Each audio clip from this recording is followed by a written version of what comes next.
ಅಭಯ ಇರುತ್ತೆ ಸರ್. ಇದ್ರಲ್ಲಿ ಬೇಕಾದ್ರೆ ಸೈಡ್ ಲಾಕ್ ಬೇಕಾದ್ರೆ ನೋಡ್ಕೋರಿ ಸರ್. ಬೇಕಾದ್ರೆ ಇಲ್ಲೆಲ್ಲ ನೋಡ್ಕೋರಿ ಸರ್. ಸೈಡ್ ಲಾಕ್ ಹೆಂಗೆ ಕಾಣ್ತಿದೆ ನೋಡಿ ಸರ್. ಈ ಥರ ಇರುತ್ತೆ ಸರ್ ಸೈಡ್ ಲಾಕ್ ಬಂದು. ಇದು ಇಳುವರಿ ಸರ್. ಲೇಬರ್ ನಾಟಿ ಮಾಡೋದಕ್ಕಿಂತ ಇದು ಒಂದು 3-4 ಚೀಲ ಹೆಚ್ಚಿಗೆ ಆಗುತ್ತೆ ಸರ್. ಇದು ಅದು 50 ಬಂದು 53 ಹಂಗೆ ಬರುತ್ತೆ ಸರ್.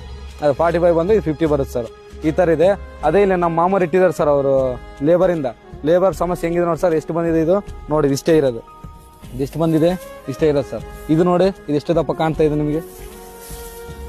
ಇದು ನೋಡಿ ಸರ್. ಈ ಥರ 40-45 ಇದೆ. ಇವು 30-35 ಅಂದ್ರೆ ಮೇವೆ ಓವರ್ ಆಯ್ತು ಸರ್. ಈ ಥರ ಇದೆ. ಅದರಲ್ಲಿ ಬೇರೆ ವಿಷಯ ಏನಲ್ಲ.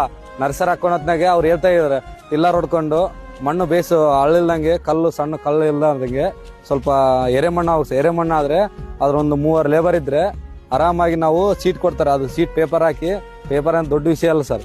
ಪೇಪರ್ ಹಾಕ್ಕೊಂಡು ಅದ್ರ ಮೇಲೆ ಸ್ವಲ್ಪ ಒಂದು ದಿನ ಆದಮೇಲೆ ತಿರುಗೋ ದಿನ ಮರುದಿನ ಮಣ್ಣು ತಗೊಂಡು ಕೆಸರು ಅದ್ರ ಮೇಲೆ ಹಿಂಗೆ ಹಾಕಿ ಬೆಡ್ ಕೊಡ್ತಾರೆ ಸರ್.